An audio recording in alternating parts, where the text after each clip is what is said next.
ഒരു നല്ല വിളവിൻ്റെ രഹസ്യം നല്ല വിത്ത് മാത്രമല്ല, ആരോഗ്യമുള്ള മണ്ണുമാണ്. നമ്മുടെ കൃഷിയിലേക്ക് സ്വാഗതം. മണ്ണിൻ്റെ pH മനസ്സിലാക്കിയാൽ കൃഷിയും മാറും. ഒരേ കാലാവസ്ഥ, ഒരേ മഴ, ഒരേ വളം. പക്ഷെ എന്തുകൊണ്ടാണ് ഒരു തോട്ടത്തിൽ നല്ല വിളവും മറ്റൊരിടത്ത് മോശം വളർച്ചയും?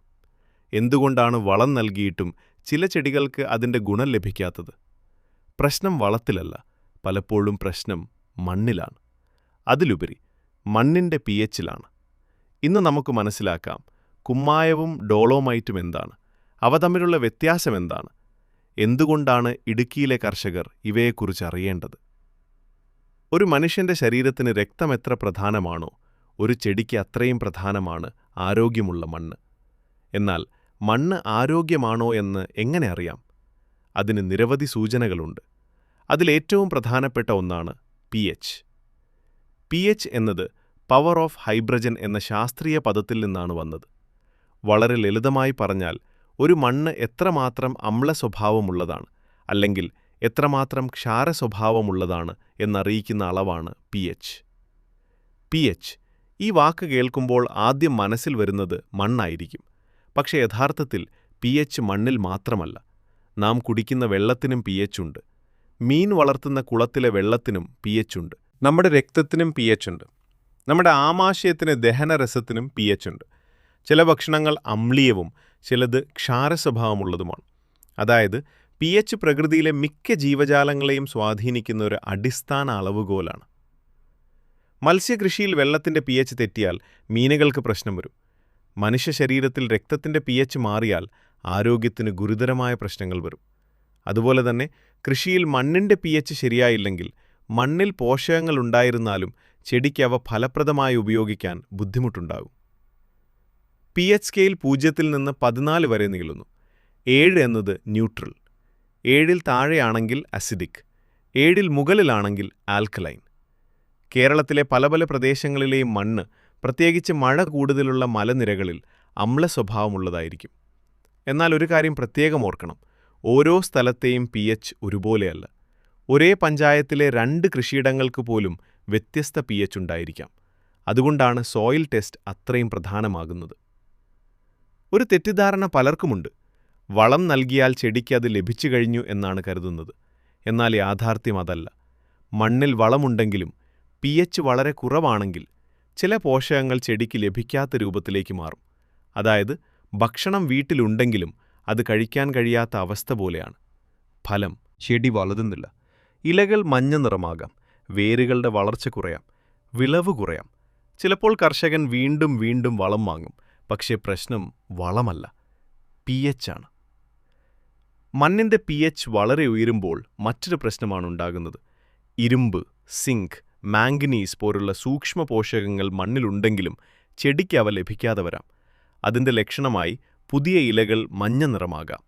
പലരും ഇത് കണ്ടാൽ വീണ്ടും വളം വാങ്ങിച്ചേർക്കും. പക്ഷേ പലപ്പോഴും പ്രശ്നം വളത്തിൻ്റെ കുറവല്ല, pHൻ്റെ അസന്തുലിതാവസ്ഥയാണ്. ഈ ചാർട്ട് ശ്രദ്ധിച്ചാൽ ഒരു കാര്യം വ്യക്തമാണ്.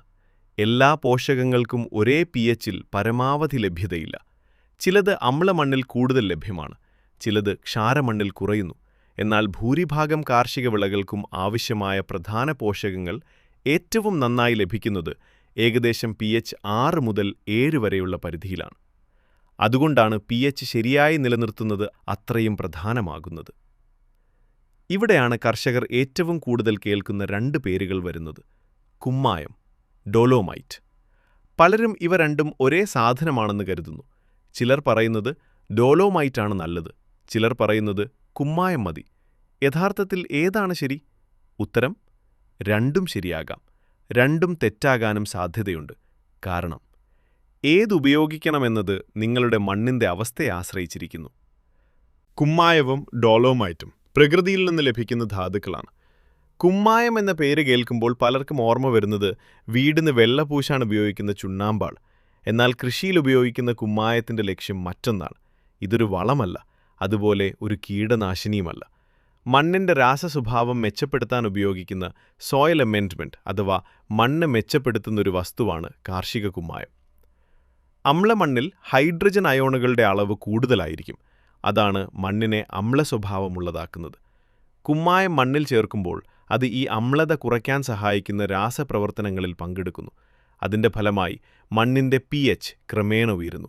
ഇതോടെ പല പോഷകങ്ങളും ചെടിക്ക് കൂടുതൽ ലഭ്യമാകുന്ന അവസ്ഥ സൃഷ്ടിക്കപ്പെടുന്നു. ശ്രദ്ധിക്കേണ്ട കാര്യം, ഇത് ഒരു ദിവസത്തിനുള്ളിൽ സംഭവിക്കുന്ന മാറ്റമല്ല. മണ്ണിൻ്റെ സ്വഭാവം, ഈർപ്പം, കുമ്മായത്തിൻ്റെ കണികാവലിപ്പം എന്നിവയെ ആശ്രയിച്ച് ഈ പ്രക്രിയയ്ക്ക് സമയം ആവശ്യമാണ്. ഡോളോമൈറ്റ് എന്താണ്?